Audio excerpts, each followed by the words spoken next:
tocar-nos sem compaixão, tira a gente desta prisão.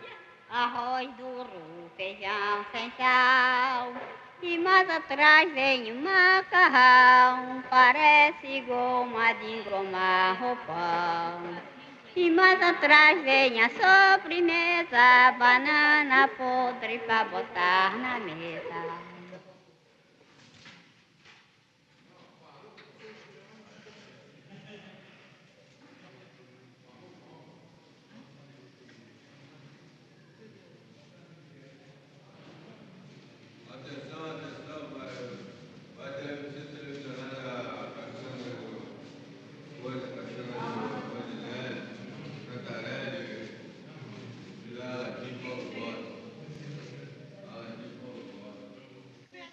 Nós somos muito mais gente do que vocês. Poxa, gente, vocês esquecendo de nós aqui no hospital.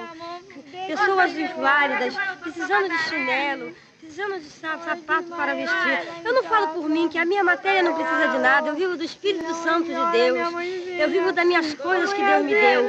E não, sim, do meu inimigo, que é os povos, que é a nação, que destrói, que mata, que haver guerra. Para aqui, mas no Brasil nunca haverá guerra, porque nós temos um país livre.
A história do Museu de Imagens do Inconsciente é uma história singular. Este museu teve origem humilde. Nasceu na seção de terapêutica ocupacional do Centro Psiquiátrico Nacional, no Rio de Janeiro, organizada pela doutora Nise da Silveira, em 1946.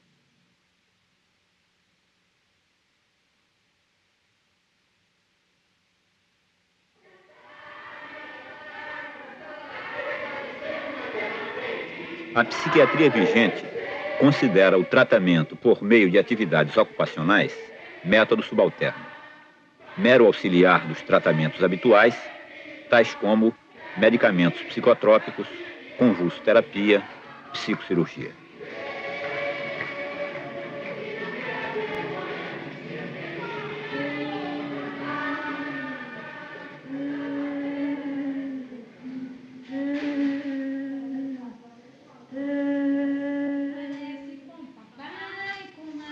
A terapêutica ocupacional, num amplo sentido, não visa a produção de utilidades para o hospital, mas tem por meta encontrar atividades que sirvam de meios individualizados de expressão.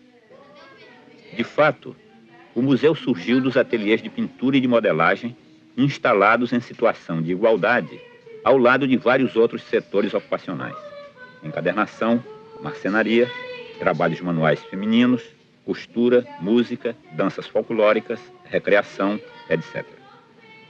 Aconteceu, porém, que a expressão livre através do desenho, pintura e modelagem, mais que em qualquer outra atividade, revelou-se de grande interesse científico por tornar menos difícil o acesso ao mundo interno do esquizofrênico, sempre hermético.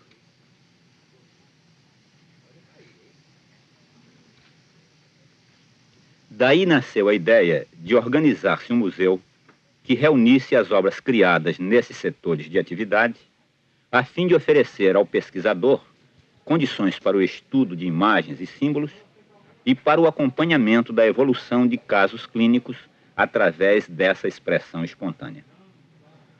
O museu não cessou de crescer. diretamente vinculado aos ateliês de pintura e modelagem, recebe cada dia novos documentos plásticos. Seu acervo, em julho de 1983, reunia cerca de 200 mil documentos, entre telas, pinturas sobre cartolina ou papel, desenhos e modelagens. No mês de janeiro de 1981, o museu foi transferido para a nova sede, um prédio de 2 andares, com instalações mais adequadas às suas múltiplas atividades. O Museu de Imagens do Inconsciente, nas palavras de Mário Pedrosa, é mais do que um museu, pois se prolonga de interior adentro até dar num ateliê onde artistas em potencial trabalham, fazem coisas, criam, vivem e convivem. Ali, com efeito, se foi reunindo ao acaso todo um grupo de enfermos esquizofrênicos tirados do pátio do hospício para a sessão de terapêutica ocupacional. Desta para o ateliê, do ateliê para o convívio, onde passou a gerar-se o afeto e o afeto a estimular a criatividade.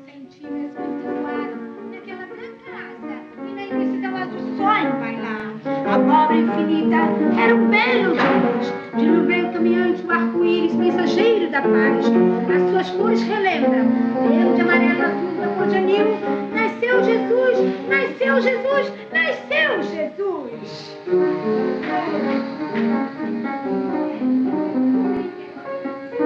Calma, esse rodar no milagre. Calma, como a chuva caída.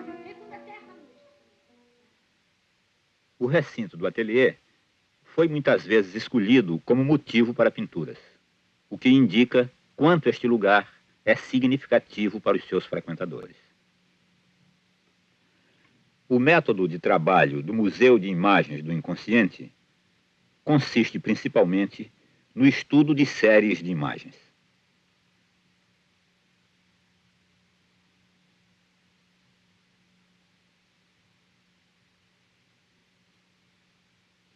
Pinturas de um mesmo autor, tal como os sonhos, se examinadas em séries, revelam a repetição de motivos e a existência de uma continuidade no fluxo de imagens do inconsciente.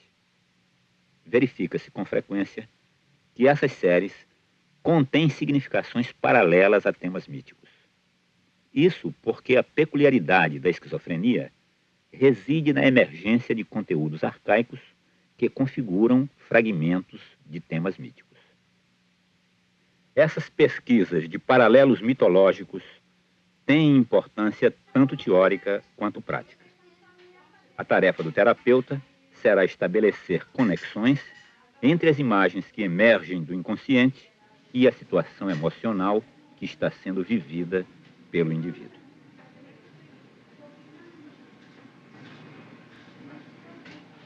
O trabalho no ateliê revela que a pintura não só proporciona esclarecimentos para a compreensão do processo psicótico, mas constitui igualmente verdadeiro agente terapêutico.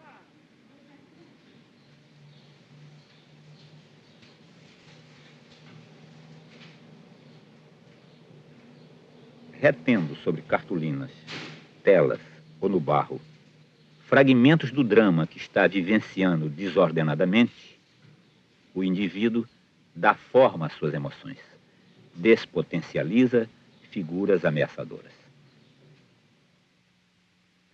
A pintura permite detectar, mesmo nos casos mais graves, movimentos instintivos das forças autocurativas da psique, buscando diferentes caminhos. A experiência demonstra que a pintura pode ser utilizada pelo doente como verdadeiro instrumento para a sua reestruturação interior. Imagens circulares ou próximas ao círculo dão forma a movimentos instintivos de defesa da psique, exprimindo tentativas, esboços, projetos de renovação.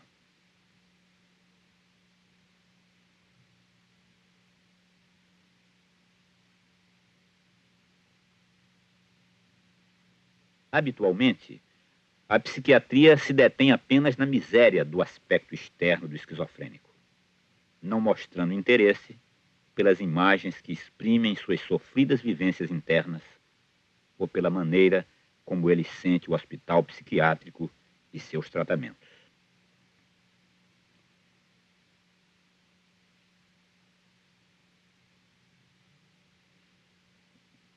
E ainda menos se interessa pelas riquezas de seu mundo interior.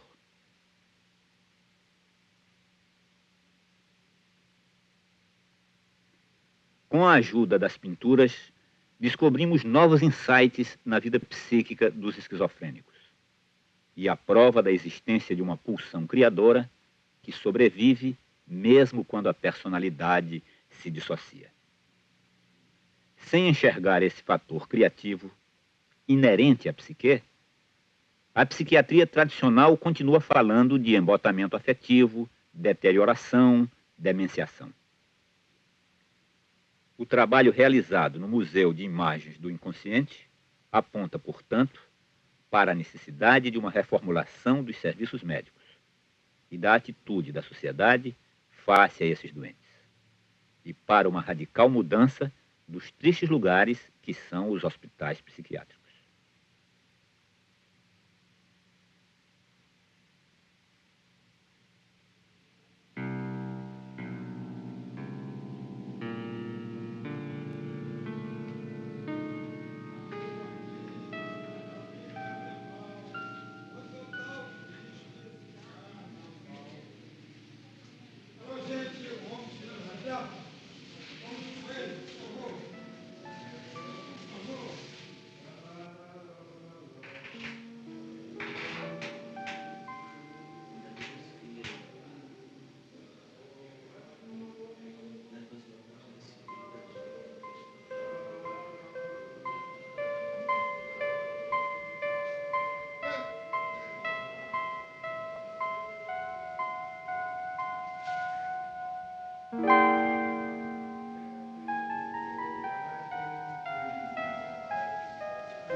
A observação clínica de Fernando descrevia-o um indivíduo desligado do mundo exterior, sempre de cabeça baixa, em quase completo mutismo.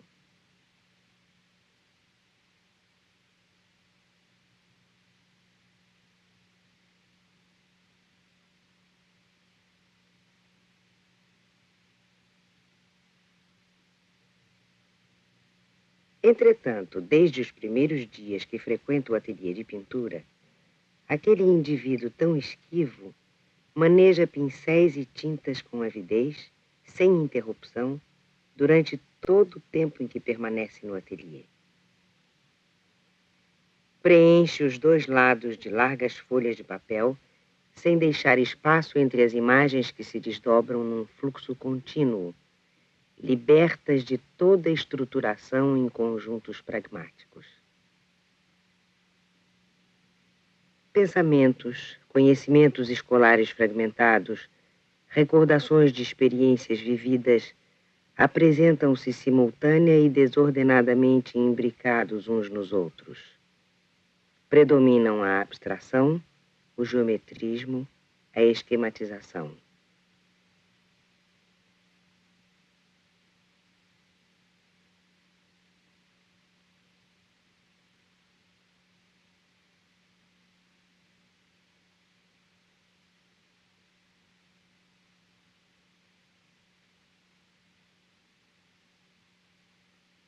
Os psiquiatras habitualmente atribuem estas características a um processo regressivo que iria da desumanização, não figurativismo, estilização, geometrismo, até a dissolução da realidade.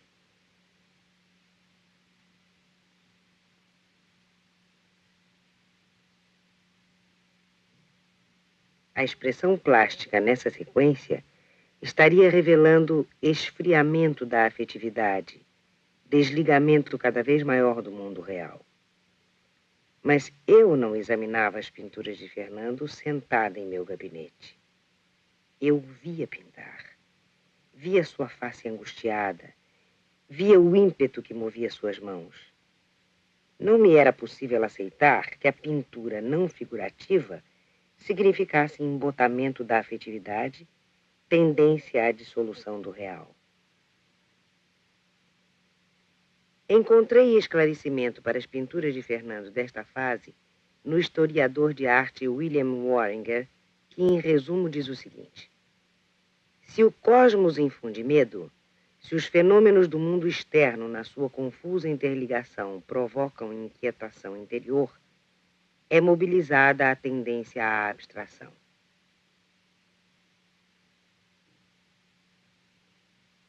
A arte virá retirar as coisas desse redemoinho perturbador.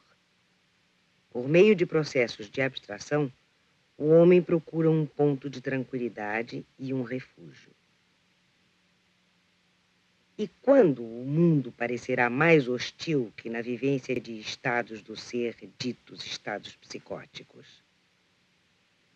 As pinturas de Fernando indicam um recuo diante da realidade externa vivenciada ameaçadoramente, assim como o medo da realidade interna, talvez ainda mais perigosa.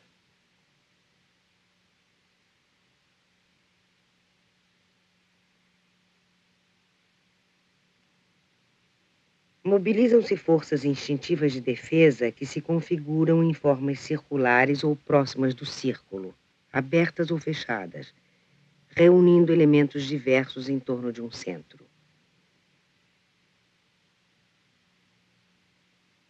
São as mandalas, em suas múltiplas variedades, configurações das forças autocurativas instintivas que se opõem ao caos. Superpõe círculos, superpõe estrelas, cerca seu contorno de linhas justapostas cerradas umas contra as outras. Em revisão dessas pinturas anos mais tarde, diz que essas linhas justapostas significam ambição e acrescenta: eu sou ambicioso. Ninguém pensaria que aquele indivíduo de cabeça baixa, postura humilde, fosse ambicioso. A linguagem abstrata presta-se a dar forma a segredos pessoais, satisfazendo necessidades de expressão sem que outros os devassem. Gosta de pintar círculos, gosta também da forma oval e da linha sinuosa, que chama onda. Mas é na espiral que encontra felicidade. Gosta mais da espiral que do círculo e do quadrado. Encontra grande beleza na espiral. De fato, o movimento da espiral parece adequado para apreender o enorme turbilhão interno que sacode a psique de Fernando. A procura do ponto central nas tentativas instintivas de reconstrução da personalidade cindida faz-se de maneiras variadas. Algumas vezes, a busca do centro é um complicado percurso labiríntico ou um caminho em forma de espiral.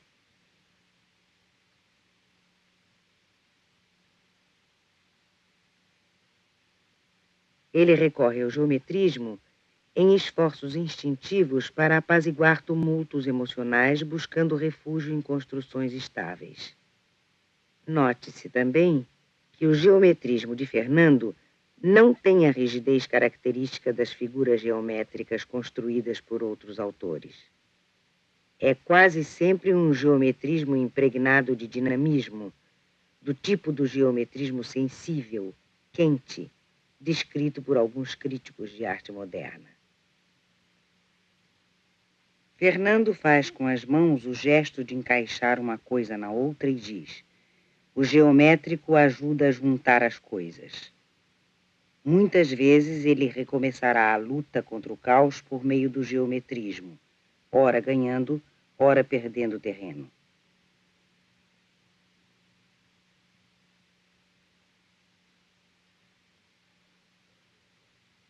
Outro aspecto da pintura de Fernando nesse primeiro período é a estilização. O mundo externo, os seres vivos o inquietam. Compraz-se em esquematizar ao máximo os objetos, em desnaturalizar animais e homens. Esquematiza o avião, o jogador de basquete, o atleta, o acróbata e mesmo o anjo. Superpõe umas às outras essas imagens. Fernando diz: são muitas fantasias sem qualquer utilidade. Algumas de beleza, de fantasia. Depois de fazer uma, vem uma porção. Mas isso tudo tem nome certinho. Tudo isso é sabedoria que a gente não sabe. Às vezes é um significado. É só para fantasiar. Mas nem sempre é fantasia. Parece um soldado militar. Tem uma capinha parecendo um soldado. O braço virou um escudo. É qualquer soldado. Do acerto da matemática vai passando para a fantasia. Pintar vai tornar-se um recurso para arrancar coisas e seres ao tumulto das emoções e percepções que o atordoam. Procura enquadrá-los, separando uns dos outros. Isola-os para evitar que caiam outra vez no caos. Ele diz: está tudo junto dentro de um saco. Casa, frutas, bichos, tem que separar em fileirinhas.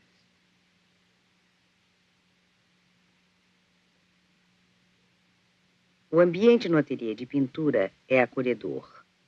O mundo já não parece tão hostil. Poderá agora ser mobilizada a outra constante da psique oposta à abstração, isto é, a tendência ao naturalismo. Tendência, segundo Wöhringer, tão instintiva quanto a tendência à abstração.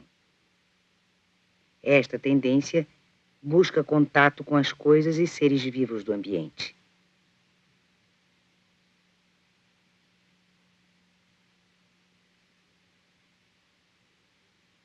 Anteriormente, já Fernando mesclava aos abstratos e geométricos elementos vivos, mostrando que esse contato é desejado e temido ao mesmo tempo e que não se fará sem dificuldades.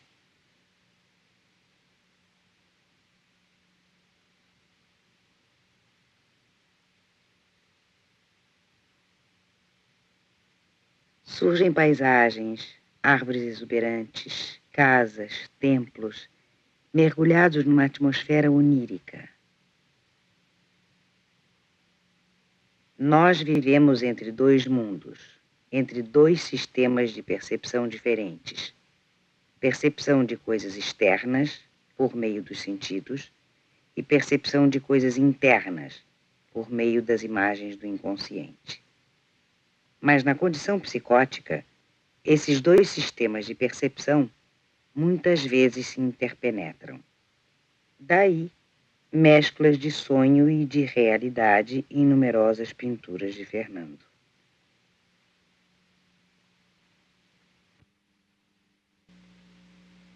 Ele imagina a cidade de fadas, com suas pequenas casas de teto de goiabada, portas e janelas de chocolate, situadas entre um lago azul e arranha-céus representados esquematicamente. Era bela a cidade das fadas, mas Fernando escapou ao seu fascínio.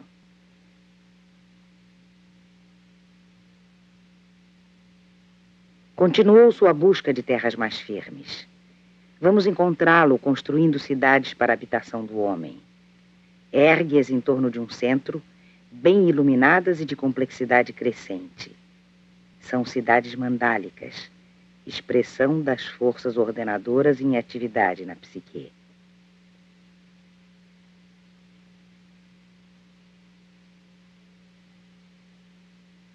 Prossegue o processo rumo à realidade. Começa um novo período na sua pintura. Antes não lhe importava a situação que os objetos ocupassem no espaço. Súbito surpreende pintando mesas e bandejas onde coloca adequadamente coisas diversas.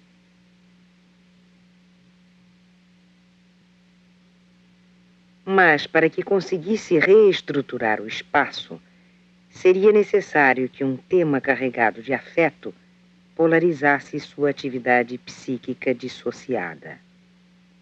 Este tema foi a casa.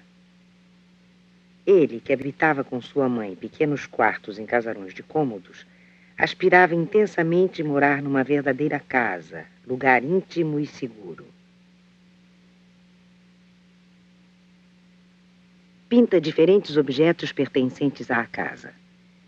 De início, esses objetos, sofá, cadeiras, instrumentos de música, apresentam-se misturados, justapostos uns aos outros, sem manterem qualquer ordem pragmática de relação espacial entre si.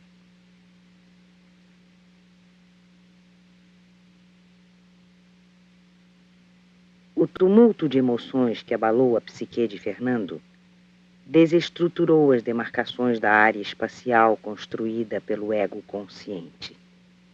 Tomado de vertigem, ele busca o espaço cotidiano. Será uma luta difícil e lenta.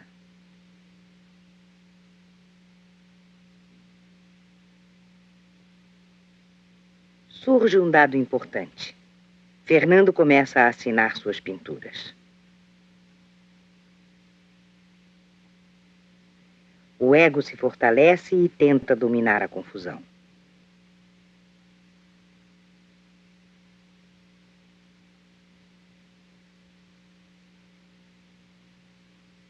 Diante de uma tela onde móveis e outros objetos acham-se confusamente misturados, Fernando diz: É um cantinho da sala. Se estiver grande, a gente vai se perder.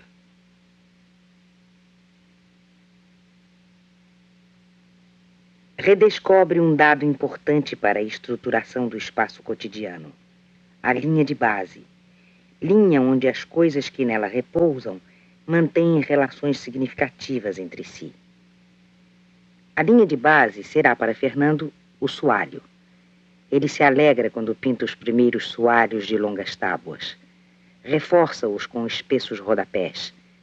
Toma diferentes objetos do interior da casa e pinta-os, cada um de per si, instalados sobre o soalho firme, representando um valor especial. Fernando diz, referindo-se ao candelabro: A gente vai aprendendo de ano em ano, uma coisa é separada da outra. A gente tem que saber cada parte. É para saber o valor de cada peça, sabendo o valor de cada pedacinho. Fernando continua: A gente faz um de cada vez. Chega um dia que a gente diz: agora eu vou fazer tudo de uma vez só. Depois de se fazer os 9 separados, se faz os 9 juntos. A poltrona é a melhor coisa que tem. É uma riqueza ter uma casa com uma poltrona.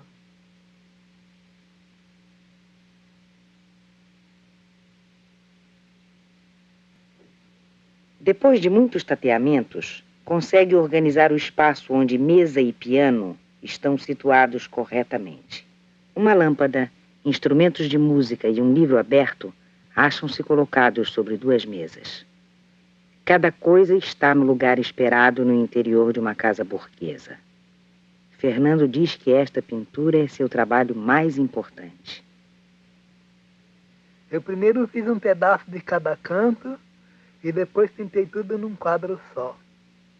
É como aprender as letras A, E, I, O, U. A gente aprende uma por uma para depois juntar e fazer uma palavra.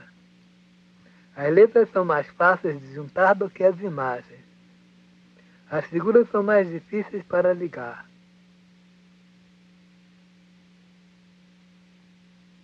Embora nesta tela móveis e objetos estejam muito próximos uns dos outros, há, porém, entre eles algum espaço livre e dispõem-se segundo critérios coerentes e pragmáticos. É a sua obra preferida, a mais importante, segundo afirma. Se o artista se compraz em explorar novas dimensões espaciais, traz sempre consigo, graças ao ego intacto, a passagem de volta ao mundo prosaico do homem comum. O mesmo não acontece quando intensa atividade do inconsciente desloca as coordenadas de orientação no espaço e no tempo, criando a possibilidade de múltiplas visões do mundo. Em casos tais, o indivíduo tomado de vertigem, o que mais deseja é recuperar os parâmetros de orientação no espaço da vida cotidiana. Por isso, Fernando dá tanta ênfase aos soalhos, às mesas, como suporte dos objetos.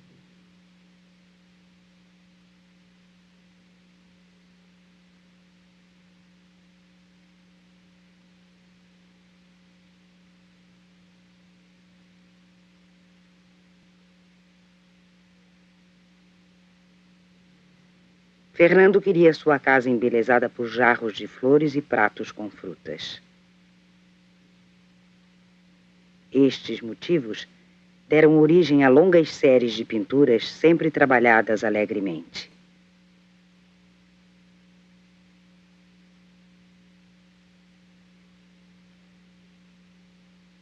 Surge algo novo na pintura de Fernando, uma janela aberta.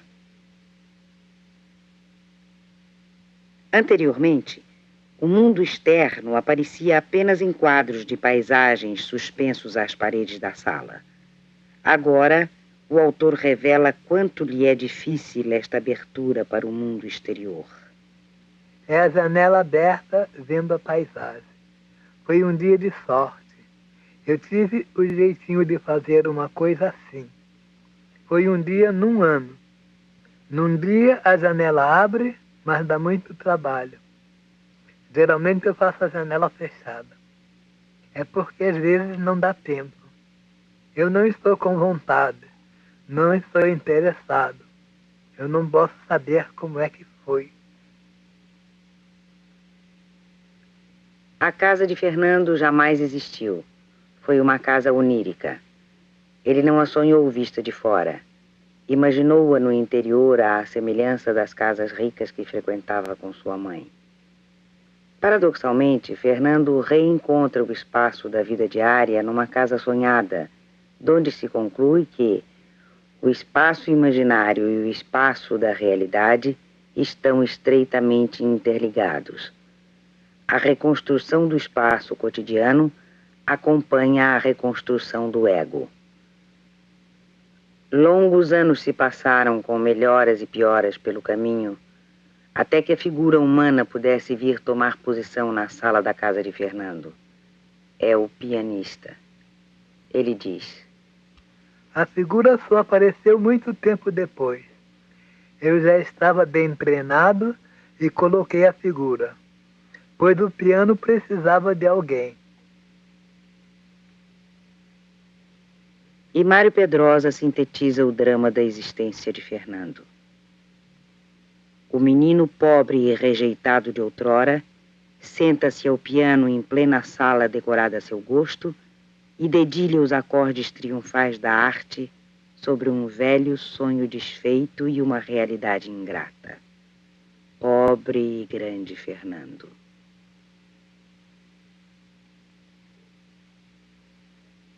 Compreende-se que o tema da casa haja polarizado tão intensamente o interesse de Fernando. O menino pobre habitava junto com a mãe, modesta costureira, promíscuos casarões de cômodos. Nasci na Bahia, no arrabal da Estrada da Boiada, o Oratu. Não sei. Tive uma irmã Clarinha.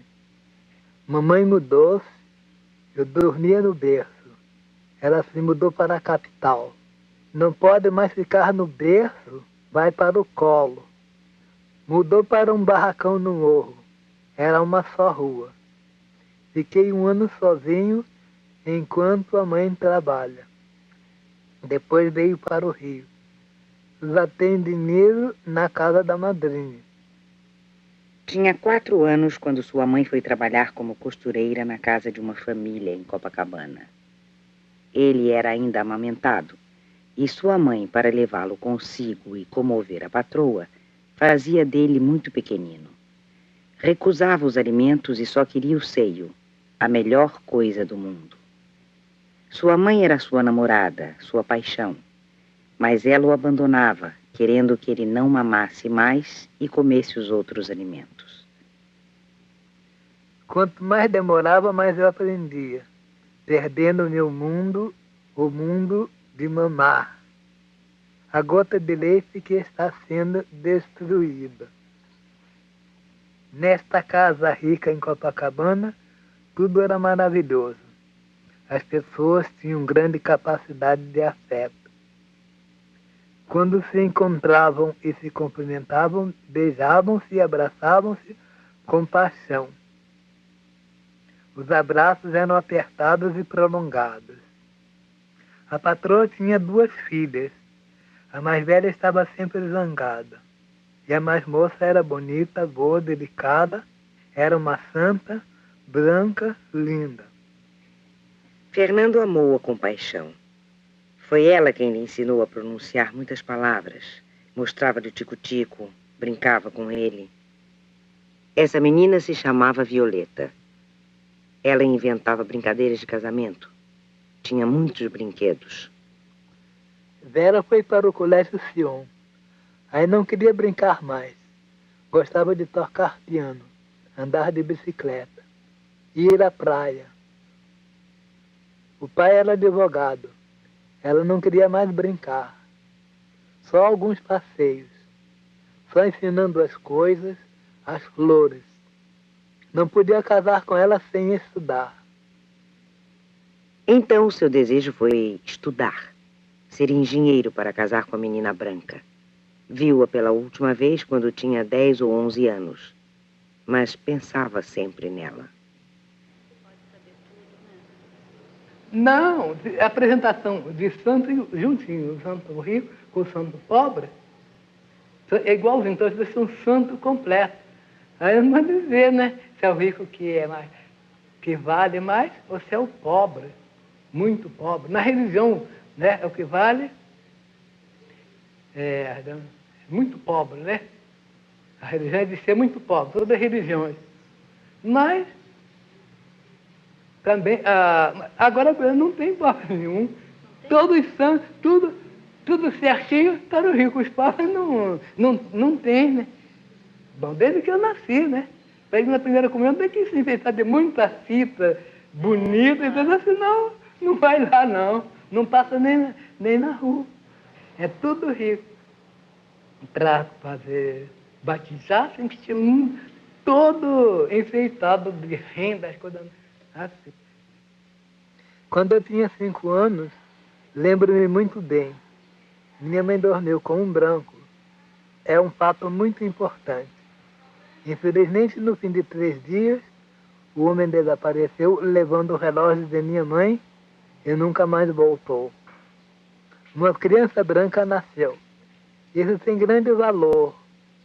Ter um irmão branco nos torna orgulhosos. As outras crianças na rua não nos humilham mais. Isso nos dá mais liberdade nos estudos. Este menino era uma joia. Fernando gostava muito do menino e sentia-se orgulhoso de ter um irmão branco, embora se sentisse abandonado pela mãe, que se ocupava muito do pequenino. Chamava-se Antônio Carlos e foi colocado na Casa dos Expostos, onde morreu não se sabe precisamente quando. Os bolos o ano inteiro e mais nada.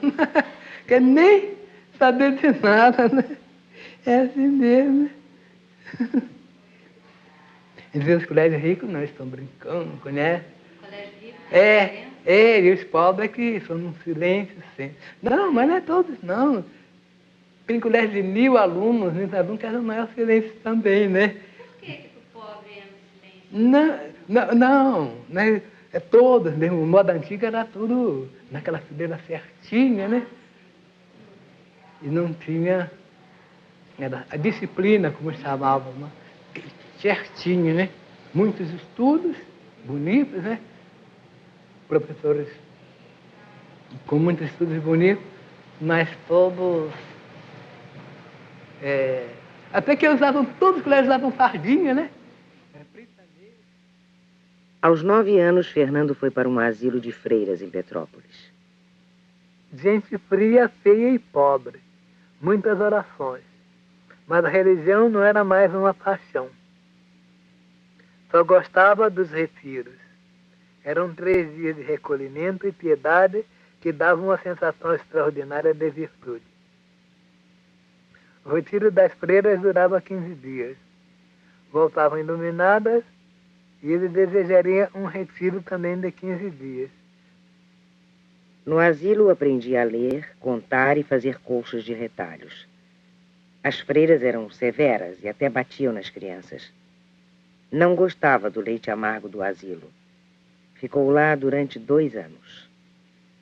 Eu não tinha nenhum brinquedo quando criança. Então sonhava todo dia com brinquedos interplanetários. Só tinha brincadeiras que umas crianças fazem com as outras. A gente pode fazer o que fizer para a plateia nas festas do asilo, mas não ganha nenhum brinquedo. O poder de sonhar com o que quiser, menos com o que é da terra.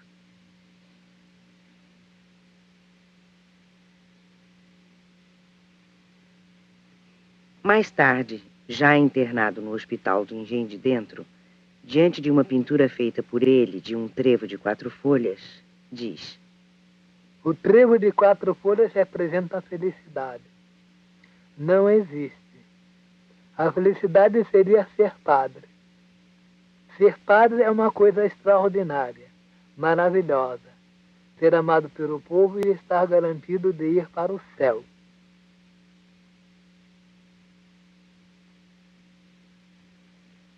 Fez os cursos primário e ginasial no Rio, em escolas públicas, obtendo sempre os primeiros lugares. Frequentou também uma escola profissional e estudou um pouco de taquigrafia. Sinais de taquigrafia vêm a aparecer depois nas suas pinturas abstratas. Quando era menino, as garotas fugiam dele. Namorava só na imaginação. Sua mãe lhe ensinou a namorar. Ela lhe aconselhava a namorar as meninas mulatas de cabelos encaracolados. Em um clube operário em Laranjeiras, as meninas o evitavam porque era preto e não sabia dançar. Sentia-se fracassado. No hospital, pintou um quadro que representa crianças brancas, mulatas e pretas brincando juntas. Fernando comenta: Isso só é possível na imaginação. Na vida real nunca acontece. Fernando aprendia melhor e mais depressa que os meninos brancos, filhos das patroas de sua mãe. Mas Fernando comia na cozinha das casas ricas. Era marginalizado pelos colegas brancos, seja por inveja que tinham de sua inteligência superior, seja por ser pobre, mal vestido, mulato.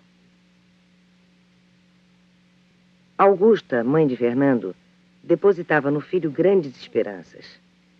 Emitia para ele mensagens contraditórias. Você vai estudar muito, você é inteligente, vai ser engenheiro, seremos ricos, teremos tudo do bom e do melhor. Fernando, você se comporte bem na casa dos brancos. Ser branco e rico é uma grande vantagem. É preciso respeitar os brancos, senão eu perco o emprego. Fernando baixava a cabeça diante dos meninos menos inteligentes, mas que eram brancos. Fez o primeiro ano do curso científico com notas excelentes. Quando cursava o segundo ano, soube que Violeta havia casado. Ela era de outro, estava tudo perdido. Seu comportamento tornou-se estranho. Repetia frequentemente. Telefonam para a escola dizendo que eu sou preto e preto não pode ocupar o primeiro lugar nem ser engenheiro. Suas notas foram diminuindo e no fim do ano perdeu os exames finais. Abandonou os estudos, desinteressou-se de tudo. Durante meses permaneceu em quase completo mutismo, inativo. Desprezou os cuidados corporais, passando a andar sujo e descalço. Fernando tem um gesto de rebeldia, o único de sua vida. Banha-se nu em Copacabana, luta com policiais. É preso por ofensa ao pudor e desacato à autoridade. Fica preso durante 6 meses, mas verificados sintomas de distúrbio psíquico, é enviado para um manicômio judiciário, de onde será removido para o centro psiquiátrico. Faz aí tratamento pela insulina e eletrochoque, sem mudança da situação psicológica. É com tais tratamentos que a instituição psiquiátrica pretende curar a psique cindida em decorrência do terrível drama vivido por esse homem. Esse drama não interessa à psiquiatria tradicional, que se satisfaz em procurar remover sintomas por métodos violentos. Em julho de 1949, Fernando teve a chance de vir frequentar o ateliê de pintura da seção de terapêutica ocupacional. Abrem-se para ele novas perspectivas. Voltemos ao tema da casa. Este tema é bruscamente interrompido quando Fernando pintava a série de frutas sobre pratos. O último quadro dessa série representa genipapos.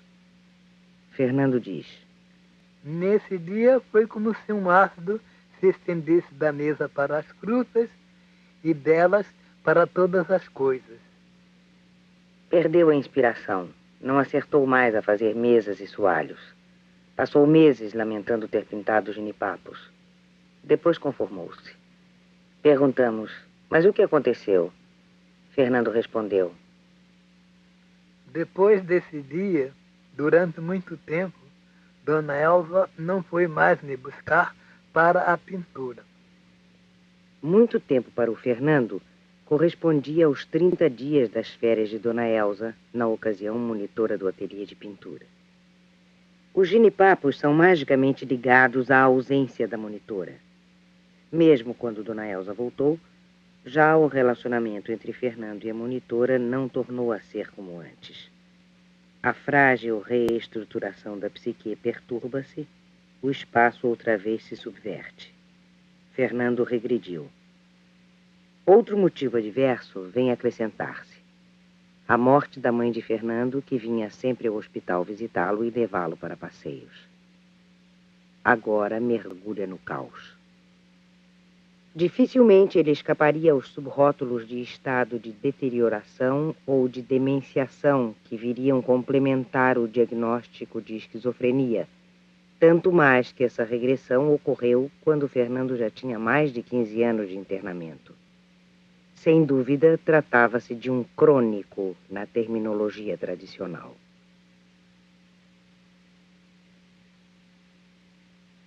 Quando é grave a desordenação da psique, o próprio corpo vivencia desmembramentos e a imagem corporal perde sua unidade. A pintura permite que se torne visível este estranho fenômeno. Na pintura de Fernando, veremos o corpo desdobrado, partes que o constituem separadas, a face se decompondo. Destaca os olhos, nariz, boca e escreve-lhes os nomes.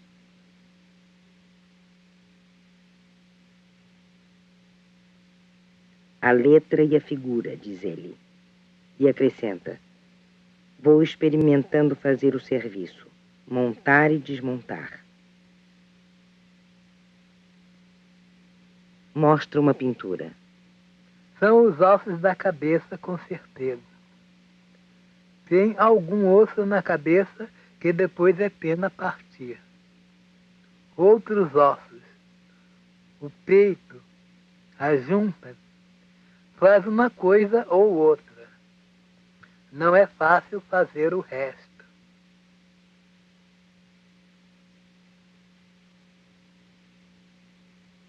Compara o corpo a uma máquina.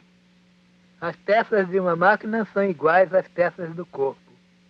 De onde vem a energia do corpo está no mesmo lugar das molas do relógio. O pêndulo está no mesmo lugar das circunvoluções do cérebro.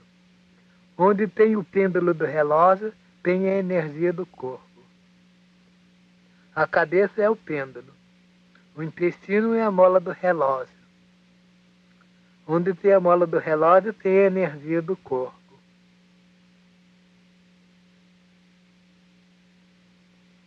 O corpo vacila. Será preciso dar-lhe apoio. Essa pintura é um significado melhorado. É um significado de afirmação. Na hora em que está pronta, a figura bota a raiz para segurar as coisas.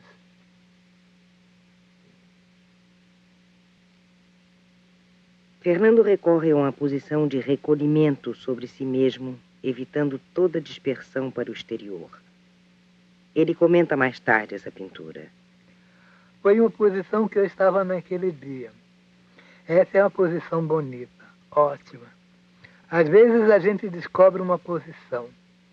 É uma riqueza que nós encontramos durante uns dias. É um presente. É como uma mudinha e serve para todo mundo. Fica um pouco, mas fica uma marquinha pelo menos. É um consolo. Serve também ficar sem nada.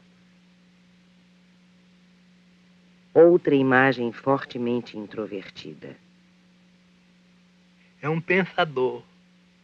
Não sei se tem outras coisas. Às vezes é uma outra coisa.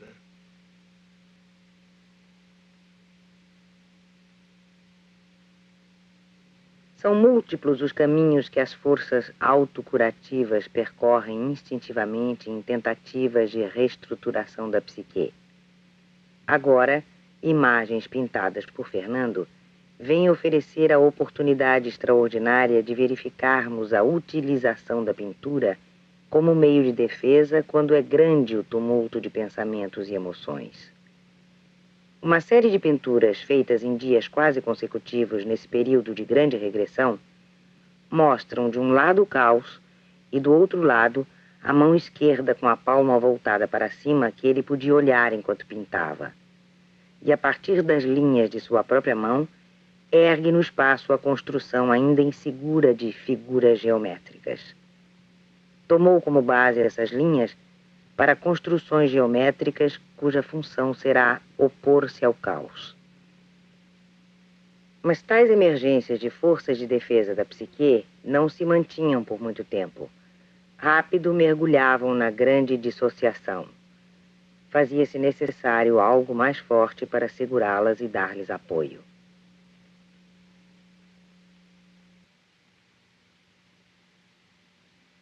Lembrando o papel que a monitora do ateliê de pintura, Dona Elza, já desempenhara junto a Fernando, e por que essa monitora não trabalhava mais conosco, foi tentada então a experiência de colocar uma outra monitora com a função exclusiva de permanecer ao lado de Fernando no ateliê. A monitora não intervinha, não opinava sobre as pinturas. Apenas ficava ali, silenciosa, numa atitude de interesse e simpatia por qualquer coisa que ele fizesse, mesmo suas espessas garatujas. Durante mais de um mês, a situação não se modificou. Fernando fazia apenas garatujas. Mas súbito, começa a retirar do caos um novo mundo. As primeiras formas que emergem do caos num canto de página garatujada, são pequenos círculos e hexágonos que logo se definem como cerejas. Cada dia, quando chega do tumulto anônimo da enfermaria, a primeira pintura é sempre caótica. Mas agora os traços são lançados com violência, traduzindo grande carga emocional.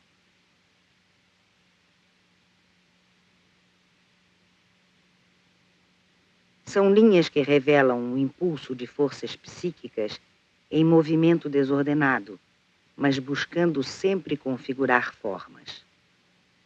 A presença da monitora catalisa o processo ordenador. Do caos, para surpresa nossa, surgem elementos japoneses dos quais as cerejas foram o prenúncio. Surge no ângulo superior esquerdo do papel coberto de garatujas uma forma que Fernando diz ser o penteado da japonesa.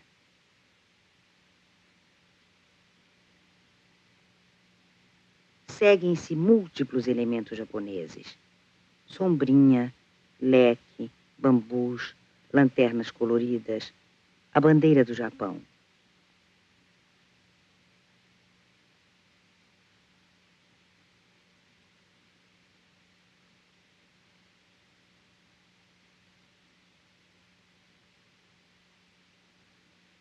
Aos poucos, a figura das japonesas, ou da japonesa, tornam-se mais nítidas, mais bem estruturadas, com crisântemos decorando o vestido, sombrinhas e leques.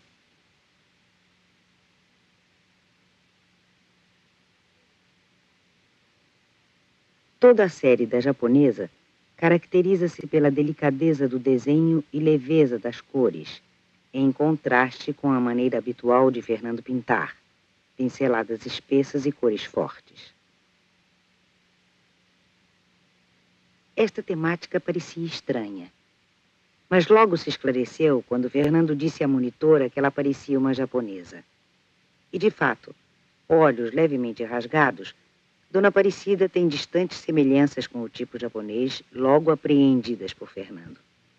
Distantes, mas suficientes para ajudá-lo a transpor ao outro lado do mundo, o Japão, a inacessível mulher amada que estava tão perto.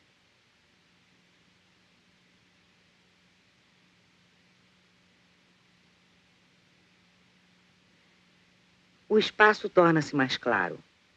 Surge uma pintura onde as japonesas estão à esquerda e à direita acham-se as figuras masculinas dos bacharéis com chapéu de formatura e vestes coloridas que lhes permitem fazer par com as japonesas.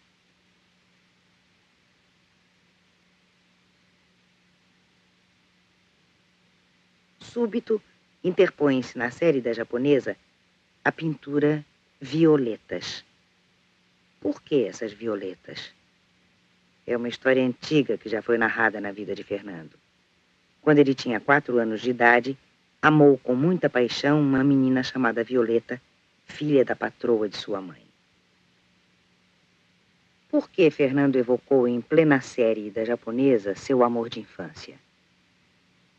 Vem outra pintura onde uma mulher aparece em trajes japoneses em meio a apetrechos de costura. É uma costureira, a mãe de Fernando. São assim evocados mãe e amor de infância.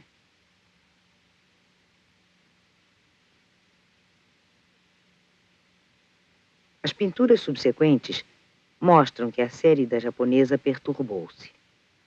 Algo terá ocorrido no relacionamento com a monitora.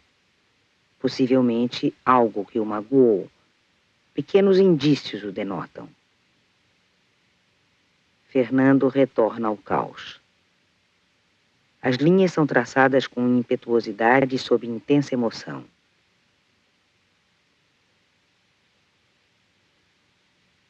Reaparecem japonesas, mas suas figuras multiplicam-se, esbatem-se, tendem à abstração.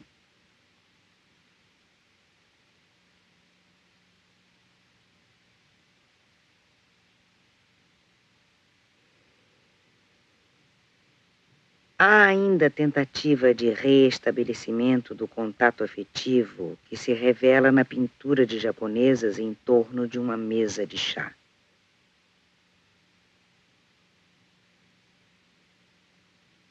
Nesse mesmo dia, pinta uma orquestra feminina japonesa.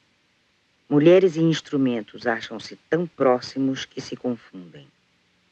A série da japonesa interrompe-se com essa pintura.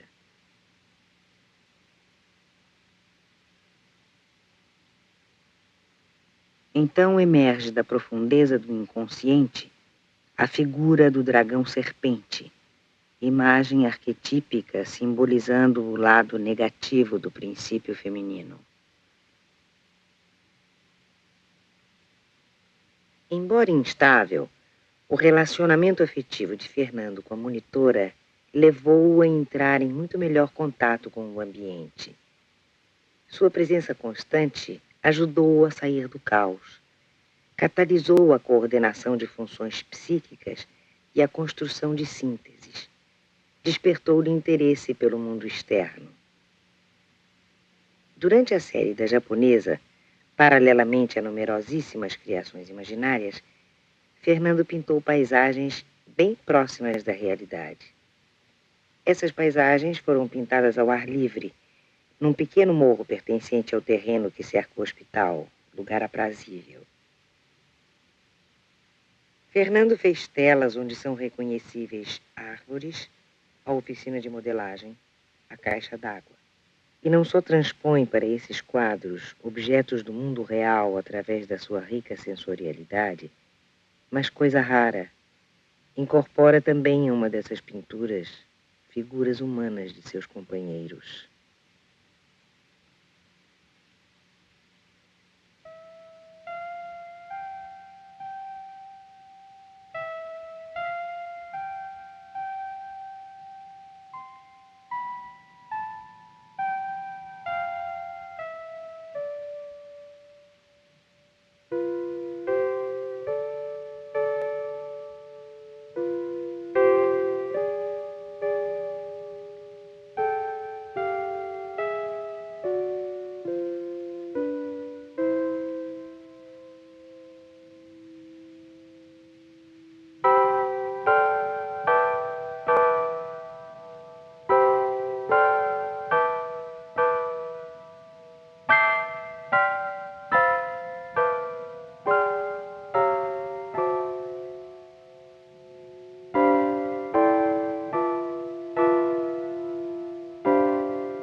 Referindo-se a episódio de sua infância, Fernando já havia falado do poder de sonhar. O poder de sonhar com o que quiser, menos com o que é da terra. Ei-lo então partindo rumo ao cosmos, por onde já andara na primeira fase de sua pintura. Conta um sonho à estagiária Mabel. Sonhou que estava pisando numa estrela em pleno infinito, que o fazia com muito cuidado e se sentia tão bem que era algo tão especial que ele não tinha vontade de sair. Assim, quando olhou para fora, para as coisas comuns da vida, não conseguiu. Pouco depois, a propósito de pinturas de estrelas, Fernando diz à professora Ana Teresa: Antes havia a pedra lapidada. No meio dela está a estrela. Mas quem lapida a pedra tira todas as estrelas. A estrela grande é difícil de fazer, mas ela existe. Só se pode fazer estrelas pequenas, mas elas não formam a estrela grande. A estrela grande pode ser dividida em pedaços, mas os pedaços não existem antes da estrela. A estrela existe antes de tudo. Em cima da estrela se desenham círculos e em cima dos círculos borboletas ou margaridas.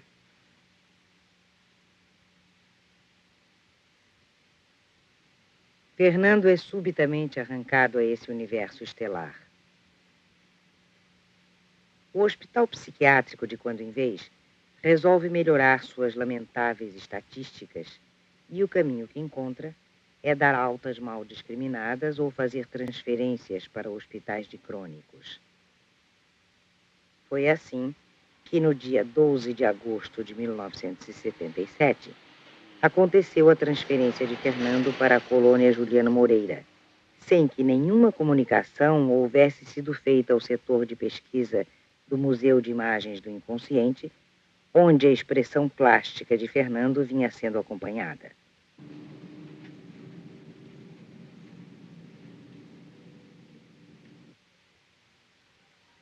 Do ponto de vista da psiquiatria tradicional, apesar de sua obra extraordinária ser reconhecida no campo das artes plásticas no Brasil e no estrangeiro, Fernando continuava considerado um crônico em estado de grave deterioração, com a afetividade embotada, sem nenhuma perspectiva de trazer para a coletividade dons de qualquer espécie.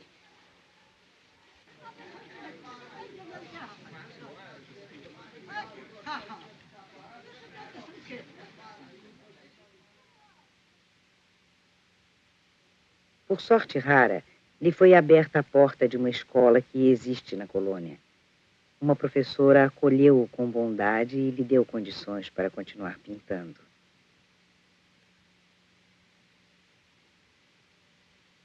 Também os amigos do museu o visitavam frequentemente, para que ele não se sentisse abandonado.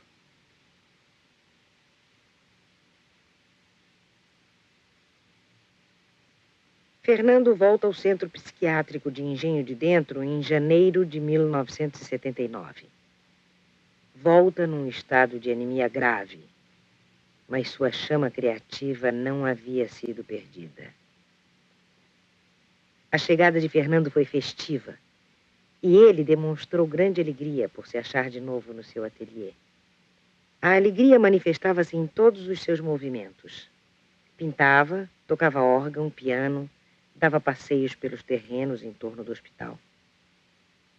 Depois de uma curta fase de pinturas caóticas, sua produção plástica transbordou de imagens vibrantes.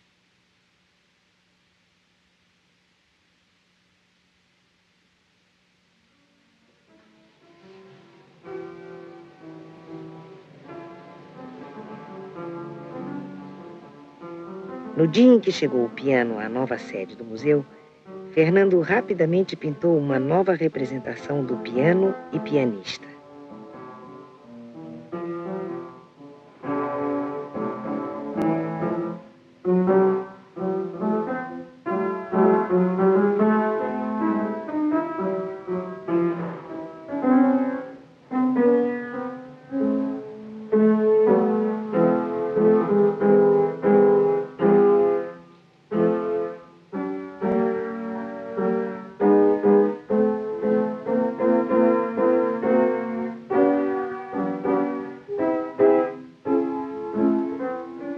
Depois desse período de efervescência e com maior proximidade do real, Fernando volta às suas preocupações cósmicas.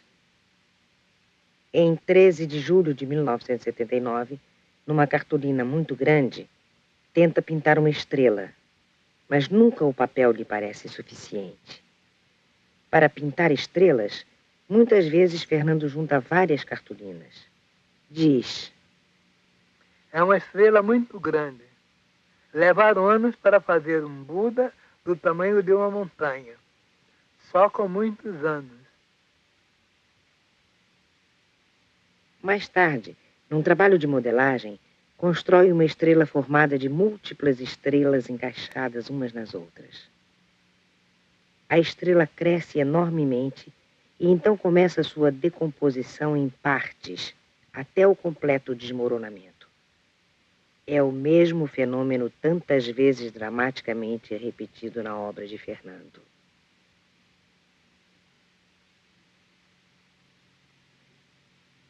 Esta situação encontra paralelo nos mitos abortados de criação do mundo, quando o Deus não consegue levar a termo seu empreendimento. O Deus destrói e retoma sua obra criadora até que alcance fazer um mundo que tenha condições de sobrevivência.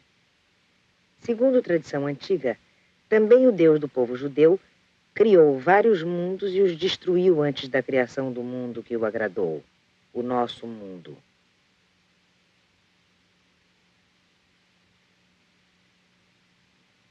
Marie-Louise von Franz apreendeu que os mitos de criação refletem como um espelho processos inconscientes e pré-conscientes que revelam esforços para a estruturação da consciência ou o alcance de novos níveis de tomada de consciência do mundo.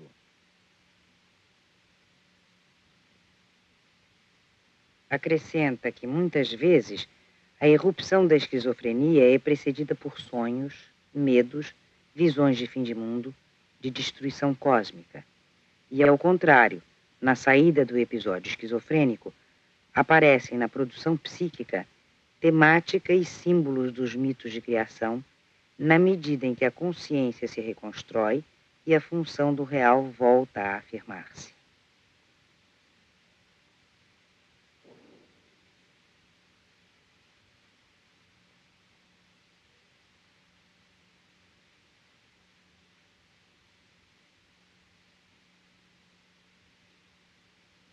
Nas alterações que ocorreram na psique de Fernando, não aconteceram as graves cisões que ocasionam o avassalamento total do campo do consciente pela invasão de conteúdos emergentes da profundeza do inconsciente. Mas se o ego não se espatifou, teve sua capacidade de síntese perturbada. É demasiado fraco para assumir o papel que cabe à mais alta instância psíquica de reunir seus conteúdos em unidades significativas e hierarquicamente estruturadas.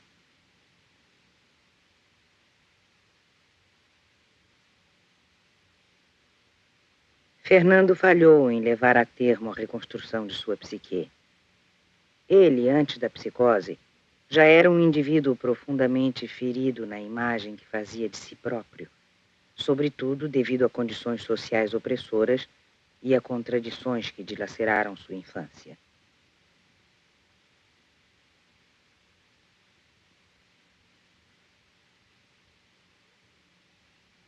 Todo o curso de sua vida foi demasiado trágico, e os métodos de tratamento usados no hospital psiquiátrico, paradoxalmente, massacram cada vez mais essa autoimagem e são implacavelmente hostis aos movimentos de defesa das forças autocurativas que tentam a reconstrução da psique dissociada.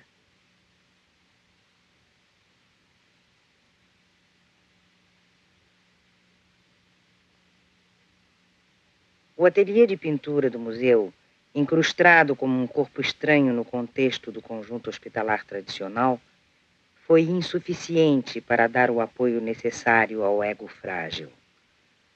A obra de Fernando mostra que ele foi um demiurgo fracassado.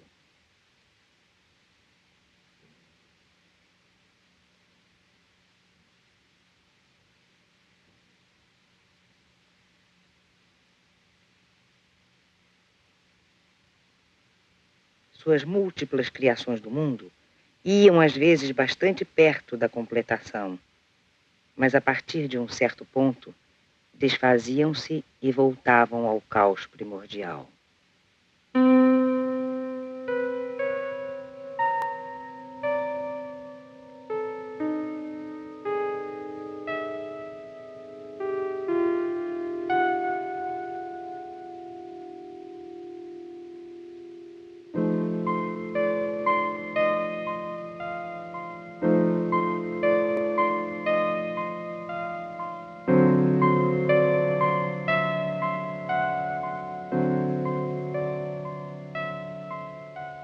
Houve tempo em que quis ser engenheiro para casar com a Vera.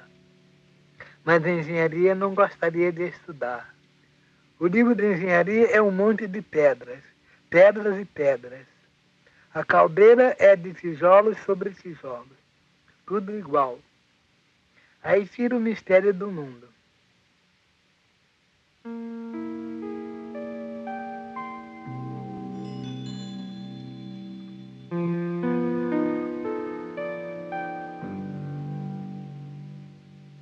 Não sei por que milagre passei a gostar da escultura e da pintura.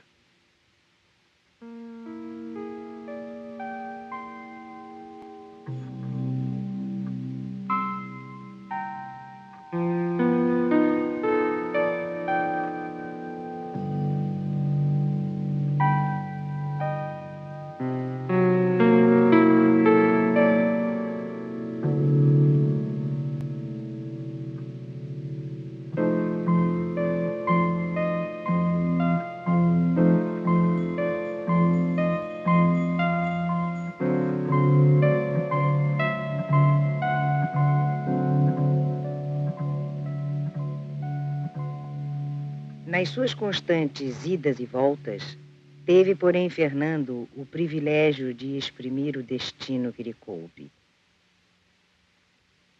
O pintor é feito um livro que não tem fim.